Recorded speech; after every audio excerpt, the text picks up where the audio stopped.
stomping grounds, and I know there's a lot that's going on. And we're joined here today by a lot of our who's who from law enforcement, Commissioner Mark Glass, FDLE, Colonel Gary House, Director of the Florida Highway Patrol. We're going to hear from a trooper, one of our state troopers, Virginia Hatch. We also have Representatives Michael and Kendall from Northeast Florida, so I want to thank them for coming here, and especially, Rep. Michael has been really, we just signed this big immigration bill. We're making it a crime to enter Florida illegally. We're able to hold local officials accountable.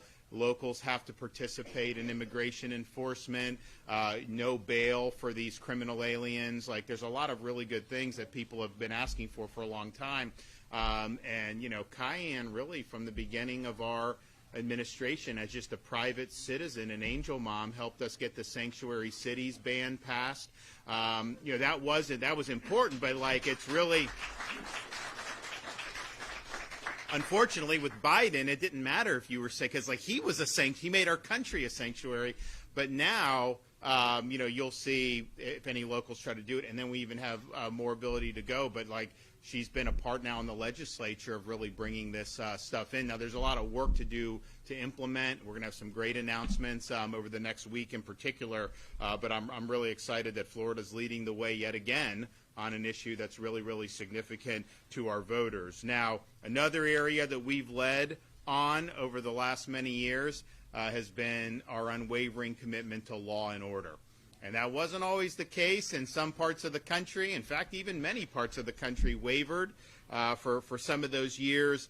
For us, that was never anything that we contemplated. And not only did we reject the defund the police movement when that was raging during the BLM riots of 2020 and in the ensuing years, we actually signed legislation in Florida prohibiting local governments from defunding their police forces. We are not going to let asinine policies take hold in the state of Florida, whether it's at the state or local level.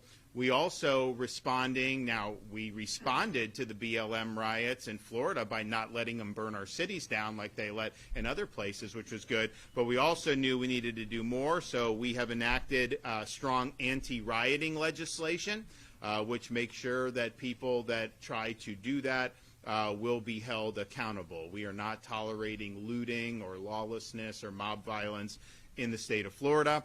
And you notice when you have part of that bill was to keep our roads clear, because these people would be in Minneapolis and they'd shut down the bridges and stuff. And I'm like, that's not going to happen in Florida.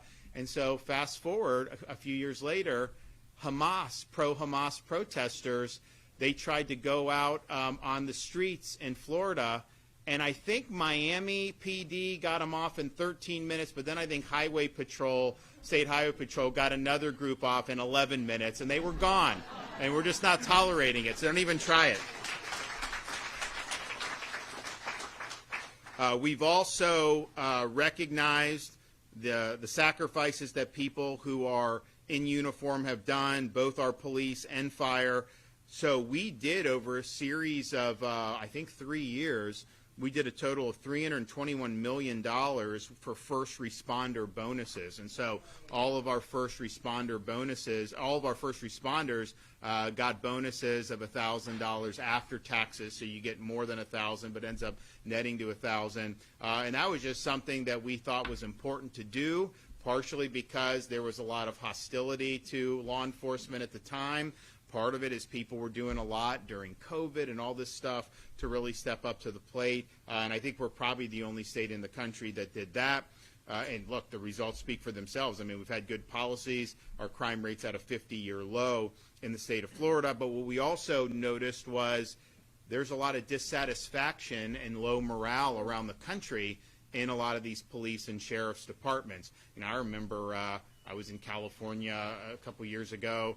I was talking to a police chief in a very nice part of Southern California, and I was just like, how are things going? He's like, well, I'm doing really well. It's just all my police officers want to move to Florida now. And that used to not be the case, right? And so we saw this. We saw how people were treated in Chicago, in Seattle, New York City, some of these places. So we enacted the Florida Law Enforcement Recruitment Bonus Program. So everybody, all new recruits are eligible, whether you are police force, a sheriff's department, or one of our state law enforcement agencies. You qualify for a $5,000 bonus upon signing to join the force. And we recognize that as a way to recruit good people who are being treated poorly in other parts of the country, but also to incentivize our own people here in Florida, our young people, to view law enforcement as a viable career. And I would not recommend going in some parts of the country, quite frankly, but I think here I would recommend, because I think you'll be treated well by the community, by the state, by leaders, and you'll have an opportunity to really make a difference in people's lives. And so we have been able to, the out-of-state transfers, we've got almost 1,600 over the last couple years that have come from some of these other jurisdictions, and they're now in different police forces. I don't know, do you guys have probably had some transfers from other, and look, I haven't talked to all 1,600, but the ones I talked to, none of them regret moving and working here in the state of Florida. We've also done a total, we've done 7,200 new recruits from the local and within our state, people that are coming that are new to law enforcement. So this has been a big deal. We've done almost $50 million in this. We also created a Florida Law Enforcement Academy scholarship program. So it's tuition fees and up to $1,000 of educational expenses if you're in a law enforcement officer basic recruit training program. And if you think about it, we do like Bright Future Scholarship if you go to university, which is fine, but why would we not also want to help and provide opportunities for people who are going in to law enforcement? And I think that's really, really good. So this is, it makes economic sense to go into law enforcement because we've provided some benefits, but it also is something that is that is favorably viewed in Florida. And again, that's not true in other parts of the country. We also are doing things about law enforcement oriented education in our schools. And so school districts are now encouraged to establish public safety telecommunications training programs, as well as law enforcement officer career explorer programs in public schools. And one of the things that they're doing is increasing interactions between students and LEOs to help build relationships, because some of these students may come from places where they're told to not like law enforcement, and so when they see that and they see what's being done, all of a sudden I think it provides really positive education. So we're really, really proud of that, and we want to keep doing more. But if you think also about what we've asked, this is just for the state law enforcement, FHP, FDLE, some of our other folks. We have been at the tip of the sphere from the time Biden opened the border. We jumped in and we did stuff in Florida, but even helped Texas at the border. Florida was the first state to send people to the border. I had Highway Patrol, FDLE. They were doing a lot of rotations there. Massive numbers of people coming in. I mean, they were able to interdict a lot of really, really dangerous people coming across. And some of these people would have made their way to Florida. There's no question about that. They were telling us that they were interested in coming to Florida. And so that Operation Lone Star was something that was really, really significant. You also look at what our state law enforcement have done just more recently. We're in February, coming up in March. Last year, I talked to the mayor of Miami Beach, because I don't know if you saw, like after COVID, Florida was open, so everyone would come. And the spring break in Miami Beach, it turned into a total clown show. It was bedlam, and that's not good for quality of life. So I told the mayor, I was like, listen, let's not do that this time, because we had to send Highway Patrol in to help mediate this anyways. I was like, why don't we get ahead of it this time? So they had a great plan. We had our state LEOs that were there helping. And then so last year, 2024 spring break was like the smoothest spring break that they had ever had. These businesses were happy. The residents were happy. And so we're going to be doing that again. We've got our guys, particularly with FHP, they're around and all these. And look, Miami Beach was kind of the most significant. But, Florida, we go through these iterations. I mean, Panama City Beach used to be, and then they had to do things. And so we want people to come and enjoy Florida, but we don't want the inmates to run the asylum in Florida. And so that's what these guys have really done good, and it's made a difference. Also, in terms of interior enforcement of immigration laws, we announced last week, or actually earlier this week, a agreement between Florida Highway Patrol and the Department of Homeland Security, Immigration and Customs Enforcement to exercise, and they will train our FHP troopers so that they will be able to exercise the powers of immigration enforcement. So, for example, it's really important. So now, if they pull somebody over who's driving erratically or driving under the influence, and they're here illegally, you can do in whatever for local offense, but ICE can come pick them up or not. And if ICE doesn't have the ability, they can't. You're not authorized to just become an immigration agent without going through training. Now, they'll be able to have an illegal alien, not eligible to drive here, not eligible to be here, and they'll be able to bring them directly to ICE for processing and repatriation. So you're going to see a huge, huge benefit for them to be able to do that. So that's called the 287G agreement. We were one of the first states in the country to do it. We have been the first state in the country to respond legislatively by putting a duty on all of our local law enforcement agencies to participate in these immigration enforcement efforts. But we have FDLE. They were down, they're busting these Chinese illegals are down in South Florida, like massive numbers of Chinese illegals. I'm like, why are they in Florida? Why would Biden would just let them come in, basically? And so they're going. They just busted this illegal for child porn that should never have been in the country to begin with. They busted the Venezuelan gang members. They've been doing a lot of busts on those gang members. And so this is working with ICE to go in and to remove illegal aliens from our communities, which is ultimately what you need to do. So as we now get ramped up with all this, you're going to end up seeing ICE embedded with like the sheriff's department here. So they're going on normal missions. Oh, you know what? Some of these people are illegal alien gang members. We're going to grab them and we're sending them back. So this is really what you need to do. But our guys have been at the forefront of all this. The legislation, we wanted the legislation for a number of reasons, but we wanted to make sure that all law enforcement knew they had a responsibility to assist with the enforcement of federal immigration law. Obviously, they're not going to do anything that the feds aren't willing to do, but we can't just sit on our hands if we want this to succeed. But the state, I had directed that anyways. I didn't need the duty because I was imposing it from my constitutional authority. And so you have FHP as this agreement. We're going to be announcing FDLE with a similar agreement to be able to work there. And part of the problem that we've noticed with the feds is Biden decimated this agency. And so all these programs where you would integrate local, they just totally fell by the wayside. So these guys are working really hard up there now under the Trump administration to stand this back up. But you got to put these guys through certain training. There's certain things that need to be done.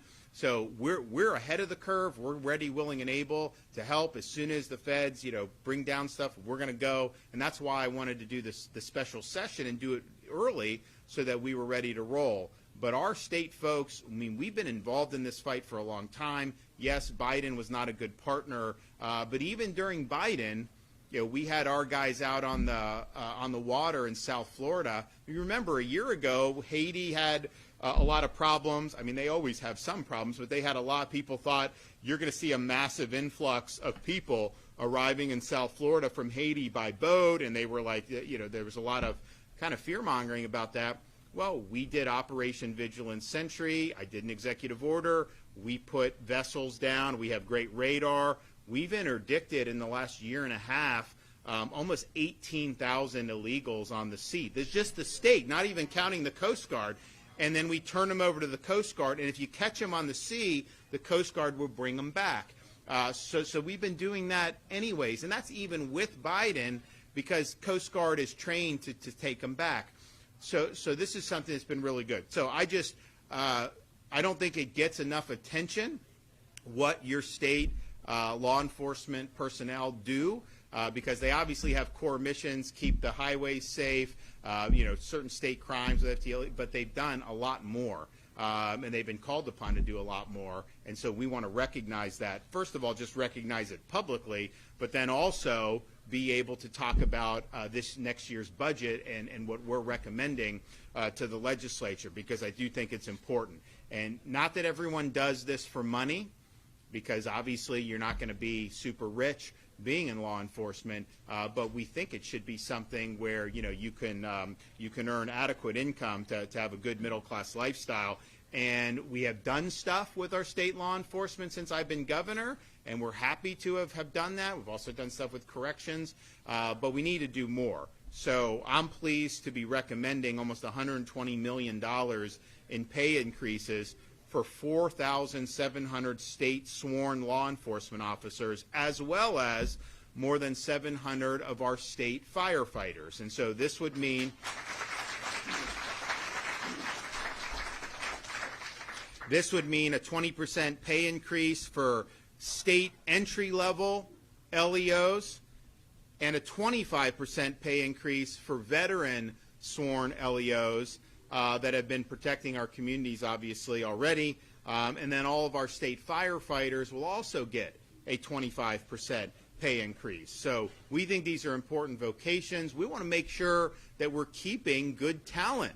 Now, the reality is if you don't do that, it's not that they don't want to serve, but if they have other opportunities, then you lose them. Heck, you can lose them to the sheriff's department. You can lose them a lot. So we want to make sure that we're doing our part in the state, and I think it's something that I think most Floridians support.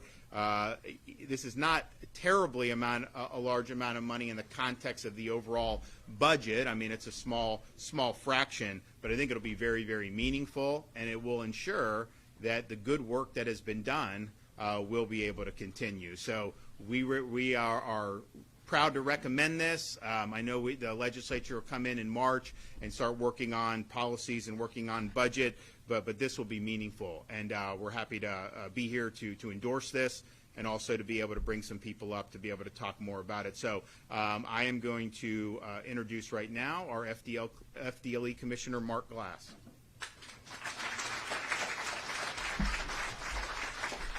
Thank you, Governor. I do appreciate this opportunity to come and talk to everyone. Governor, my father, I'm a son of a trooper. I'm a trooper, my son's a trooper, and public services has been in our family for years.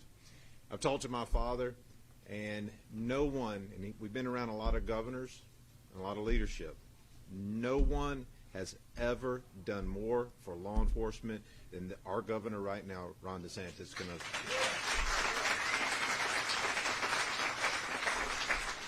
In a time when I had to go through a lot, watching my officers on the line and working with QRF, Highway Patrol, FDLE members, being bottles thrown at them, cussed at, everything, even at the border or even over here, and knowing that they were here for a public service reason. They want to do good. They want to do something. And then you have citizens out there that do not share the same sentiment. But in the state of Florida, a law and order state as much as we have here, championed by our governor, I will tell you, we stood strong. We stood side by side no matter what color uniform you had on, and we got the mission done. You did something stupid in our state, we went out and found you. We went to other states to get you when you did something stupid. We tracked down. One of the best ones I ever had was up in Massachusetts. We tracked him down, and the trooper we were working up in Massachusetts, last name was DeSantis. And it was on his affidavit, and he didn't like Florida, he didn't like our governor, but we loved the whole process. It was one of the best things I ever had. But anyway, I just want to say, Governor, from the bottom of my heart, that our families, we do appreciate it. I cannot tell you, it may sound like a lot, 25%, and it is a lot to these families. And 20%, our recruitment and retention has gone down drastically based on all the programs our governor has done for our great state and protecting our citizens. And all the stuff that we are doing, the governor talked about immigration. We have done so much behind the scenes. The one we were talking about with the HSI, we just worked an operation with them, child molester, Nicaraguan, and we also recovered the live child, 6 years old. So we are working in these type of atmospheres all the time, and we are out hunting, and we're out looking for those people who are child molesters, sex predators, that are and career criminals that are breaking in and doing stuff, these gangs, these TDA gangs. We are going after you, and make no mistake, we will find you and get you. But Governor, I just want to say again, you have been an inspiration for this great state, and thank you for everything that you do for us, sir.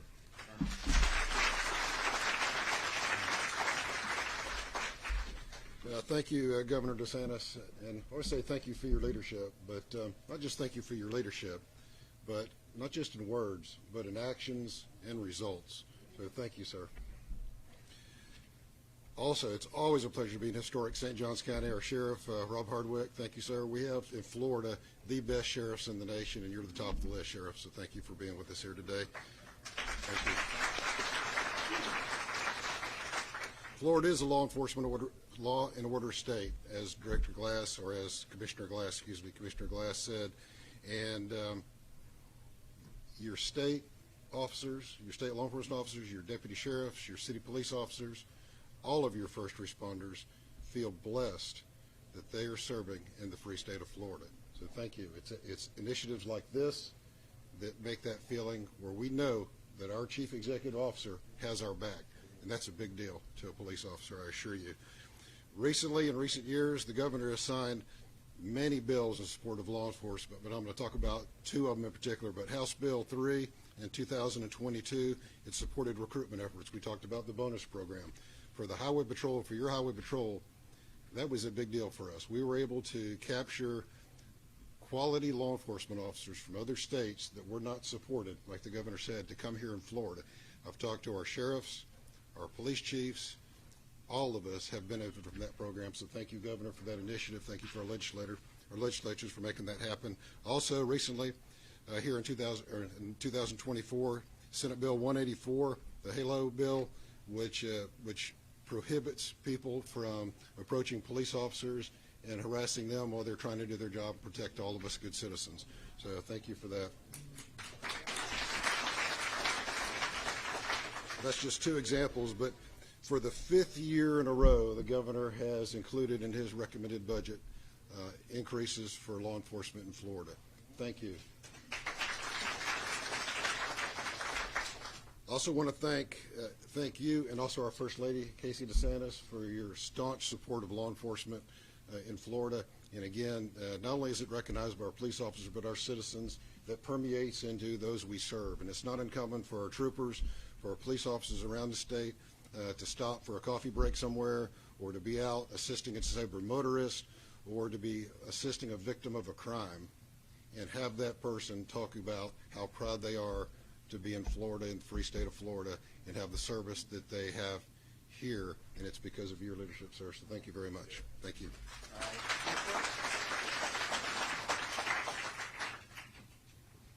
All right. First, let me apologize for my nervousness.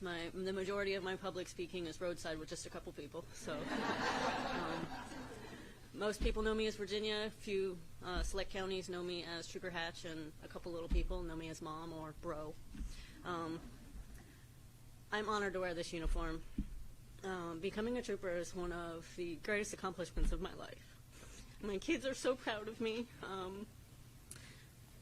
I put my life out there every day, and they're very proud. I'm excited to share with you that my daughter is actually in law enforcement now. She accepted her role as, it's not a trooper, but she's going to be a detainee assistant at the county jail where we are, and all while she's going back to school to pursue other things as well.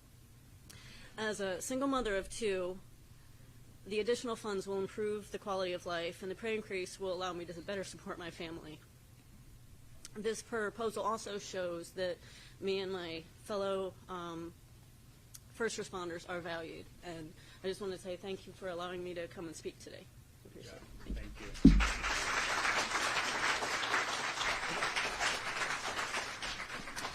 And as important as this is, I mean, honestly, it's not the biggest lift in the world because of Florida is in such good fiscal health. And that's not true in a lot of the states around the country. But we have big reserves. We have paid down. I mean, I just like with Washington, I mean, they're just adding debt massive debt. I mean, it's unbelievable how much is happening. And in Florida, if you look at our state's total debt from 1840s to the present, just since I've been governor, we've paid off 36% of that. We're looking to knock out more over the next couple years, and we have the lowest per capita debt of the entire country here in Florida. We, of course, have no income tax, and so we have one of the lowest per capita state tax burdens in the country. We're usually in the top 3. Sometimes we're 1, depending on how you do it. And then get this. You look at what's going on in Washington. There's a lot of nonsense that's being exposed, which honestly, I think we've known this has been going on. Congress just never did anything about it. But you have Musk in there working on some of this stuff with this Doge. Well, Florida, we have the lowest number of state workers per capita in the entire country. So that's like the smallest government per capita in the entire country. And if you compare us, so California has the most people, then Texas, then us.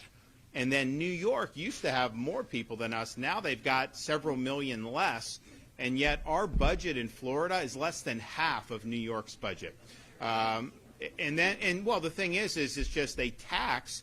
And then they charge tolls, unbelievable tolls around New York City. Now they have this congestion pricing, which is gouging people too. So you have all this money going in there. They're spending it, but then what are the results? When people from New York move here, they tell me our roads are better. They tell me that it's easier to get a driver's license. They tell me the schools are nicer. So, and obviously we perform better on that. And so, where is all this money going? So it just shows you, if you give government an inch, they will take a mile. And you have an ability to make sure that you have a very lean, mean fighting machine. And I think that's what we've done in Florida. And I think that's part of the reason why we've had success, because people can look at the state and say, yes, no income tax, all this stuff, but there will never even be a need for one, even if someone wanted to try to do it, which obviously I would block, but because we're solvent.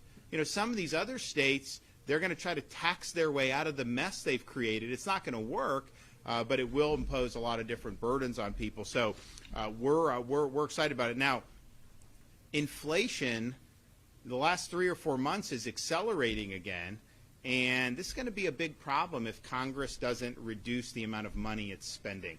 Because the reason why you have inflation is because of the massive borrowing, printing, and spending of money that's occurred in this country in recent years. And so, you now have Republicans in control, and they need to stop that. If they keep doing it and they accelerate from where we are currently and they adopt the Biden spending levels and even increase it, I think that's going to fuel the inflation fires that we're seeing right now. And Milton Friedman, the great economist, he used to make the point that, you may not have a balanced budget on paper. We don't in the United States, obviously. We do in Florida. But he's like, in effect, you do have a balanced budget no matter what happens. Because if government spends too much and borrows, you do pay that. They may not tax you directly, but you're indirectly paying that because you're paying more for everything with inflation and interest rates and all the things that are happening. So if you just look at the costs that you've had to assume, particularly over the last 4.5 years, that outstrips any tax increase anyone's ever proposed. But it is an indirect tax increase, and it's being driven by the Fed, the Congress, and everything like that. So we've been able to kind of go forward and grow our economy and everything in spite of that. But I'll tell you, where the problem is, and we really would like to see some solutions here, and you got to be bold. You got to think big, and you got to be willing to rein this in. They're even talking about, they show some of this stuff with USAID and some of the nonsense, and now you hear Congress saying, well, we're still gonna fund it. Really? I mean, why would you want to just let the bureaucracy run amok like that? So we'll see. We'll see what happens. But that's I think if they took a page out of Florida's playbook, I think they would be able to get our federal finances in much better shape. Okay, do we got any questions? Yes. Governor, I got a two-parter for you. One was hoping to get your reaction to the passing of Senator Thompson, and two, abortions were down 28% last year. Was curious if that's kind of met the policy goals with the 6-week legislation, and whether we might see some additional action on abortion in this legislative session. Well, Casey and I send our condolences to the senator's family. I was surprised to see that news this morning, and I know she meant a lot to a lot of people, particularly in Central Florida. And she's been in the legislature, I think, since I've been governor, and we have actually worked together on some issues for that. Look, we've been able to save lives, and people, that matters to a lot of people. It may not matter to everyone right now, but it matters to me, and we were able to do something that's made a difference in young people's lives, as we'll see as they grow up and have a chance to live the American dream. So clearly, if you believe in a culture of life, that's a positive indication for sure. Yes. Yes, Governor, I want to tell you a quick story and then a question. I went to, got a speeding ticket a couple of years ago, wound up going to court. While I was there, we had to wait 30 minutes for an interpreter to come into court because 25 out of 30 people could not speak English. So we had to let them go in front of us. So what I want to know is, how are people who can't speak English getting driver's licenses in our state? Well, so we do not allow driver's licenses for illegal aliens, period. Not only do we not allow driver's licenses for illegals, we don't recognize other states who issue driver's licenses. So if California issues it here, that is not recognized in the state of Florida. And not only that, you had local governments that were trying to issue photo ID. Maybe not would have been driver's license. We banned local governments for issuing photo ID to illegals, and we even said nonprofit groups, because that's what the left was going to do next. No nonprofit. So you basically can't have an ID card issued by state government, local government, or even private groups if you're in this country illegally. And I think that that's really important now. So you have that. Now with the legislation that's passed, if somebody's driving here, they don't have a license, they're in the country illegally, right then they've committed a crime because they've entered the state illegally. Then you have the ability to hold them accountable for driving. But then with the deputization of Highway Patrol and our locals, which will happen, you immediately are able to turn over to ICE. And one of the things I saw, and Cayenne can attest to this, if you talk to these angel moms who've lost, and actually angel wives, angel moms, I mean, they've lost kids, husbands, you name it. When you have these fatal accidents with the illegals, it's almost always that the illegal had been arrested for bad driving prior and just kind of released, and no one really did anything about it. And I think what we're doing now in Florida, given that we have a new administration with the Trump administration who's going to take this seriously, is say, we can't just keep churning people out until someone ends up dying. That doesn't work. And so you're going to have much better enforcement on the interior of this country. Look, it was hard with Biden. I mean, when Biden came in, even people that had served prison sentences, it was hard to get ICE to come pick them up from the state penitentiary. And so we don't, they won't accept them. So what, they end up getting released because they've already served their sentence. So the state lacks authority at that point.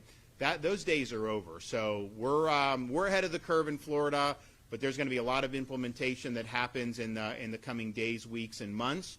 But no one's going to be more aggressive than we will be.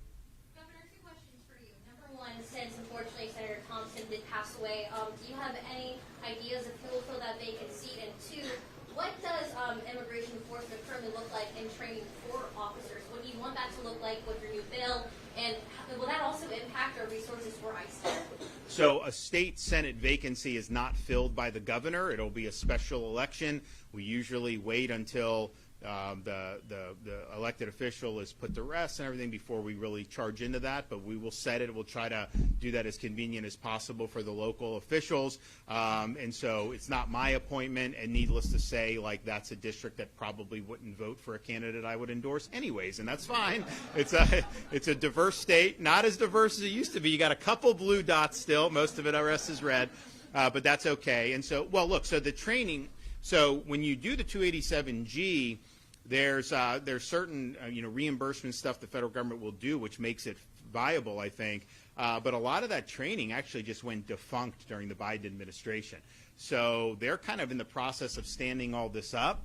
We'll be ready to do what we need to do to be able to make an impact. And I know a lot of our guys are eager to do it. It will, because some law enforcement say, well, like we're not going to be a sanctuary, but you know, just let the feds do it. We don't want to deal with immigration. And some people believe that.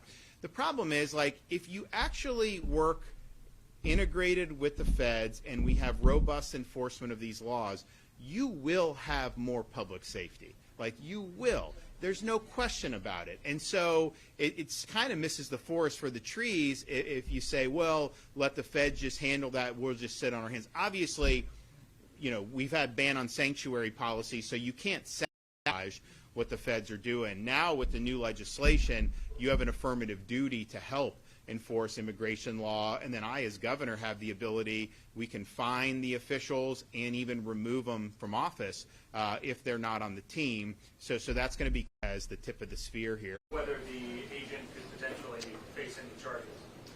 Well, so first off, the Nassau County is handling that case. So what you were talking about coming to the wee hours of the morning when it's dark 30 out and they're playing this game and you see 3 people going across your Ring doorbell camera with silhouettes of appears to be a firearm and in and around your front yard, just like the sheriff said there, this is not an officer-involved shooting, this is a homeowner, right? This is a homeowner at their house. So we're going to push that. Bill Leeper and the Nassau County, they're working that whole thing from start to finish. And but we do know that there's been things going out to other schools because this has been evidently a game that's been kind of being played out all around multiple neighborhoods throughout the state. So the school officials, I think, are getting involved now and sending stuff out. How this works is the state, we don't, I mean, obviously under Biden, it was verboten for us to do anything in terms of deportation. Like, we can turn it over. They a lot of times would release or not. I can tell you that on our Operation Vigilant Sentry just in the last year and a half on the water, we ended up with almost 18,000 interdictions, and we know they were repatriated by the Coast Guard because we turned them over and got confirmation on that. How these numbers will play out under the Trump administration, I think will obviously be better than Biden, but I do think it'll take some time as they get stood up. So, like, we can arrest an illegal alien or a group of them, turn them over to ICE, and, you know, obviously we don't want them released back in our education for people in the country illegally, and that was a bad decision. Maybe they'll reverse that or reevaluate it, but as of now, we're stuck with it, and so you have that, and it creates a lot of costs on this, so it's tough. Yes? Where do all the parents of these kids that are in our schools, where are they all working? How do they support these kids and support their families? And what, if anything, is being done at the state level to go after the people that are employing all of these? So it's interesting, you know. So one of the things I did, and Cayenne ran the package in 23, was, you know, we did a bunch of stuff to crack down on illegal immigration. One thing we did was employment verification. So it's illegal in Florida to employ an illegal, period. But what we said is you got to run through public and private sector, run them through E-Verify, and if they don't pass E-Verify, you can't hire them. And the legislature said they didn't want to do it, and then they said, well, okay, if a company has 500 employees, then you do E-Verify. I said, 500? Then they'll go, 250. So we got it down to 25 employees or more, you have to do E-Verify. But, you know, some of the people in the legislature, like even one of the Democrats was pointing out, why don't we just say all hires? And I'm for that. I think we should do that. All hires should be given E-Verify. And then there was also like criticism saying, oh, well, you know, the state could have been more aggressive at enforcing E-Verify. You know, the problem is the legislature hasn't funded it. And so we've had to kind of, you know, do whatever we can. And there have been people that have been held accountable, but not as robust as it should. So if you went to fully verify, not just 25 or more, and then you funded it so that it could be enforced, you know, that would make a difference. Now, I will say this, though. Because I was asked yesterday about, we had a situation a couple years ago, there was an illegal employed by a contractor, and he wasn't qualified to be operating heavy machinery, but he was, and he ran over a sheriff's deputy and killed him. And so, the illegal has been charged by the state attorney down there in Tampa Bay area, I think Pinellas County, and I still don't think he's gone to trial, which is ridiculous with how slow this stuff moves. But so he'll end up getting, convicted most likely and have a serious sentence. But then we went after the contractor and said, wait a minute, you hired, an illegal. Well, it turns out the illegal passed E-Verify, because there are these fraud rings, interstate fraud rings that create fake IDs, fake Social Security numbers. So they're real Social Security numbers, but they're able to give it to an identity. So there's a whole cottage industry of that. So I think would be helpful, and I think that you're going to see probably the Justice Department want to do this under President Trump. I think it would be very helpful to utilize federal law enforcement resources to bust up those rings, because that is really the lifeblood. So and it's not a business's fault. I mean, if someone has bona fide documents and they pass it, I can't blame the business at that point. I can blame the business if they hire someone without checking. So you have that, and I think it's a big problem. So hopefully they'll be able to disrupt some of that. But E-Verify is only going to be good as the information that you're getting. And if you're actually getting valid information, then the E-Verify system is not going to stop that, and it's going to be very, very difficult. One more, and I got to run. Governor, does the criminal alien booking procedure allow taking a DNA sample, or should it?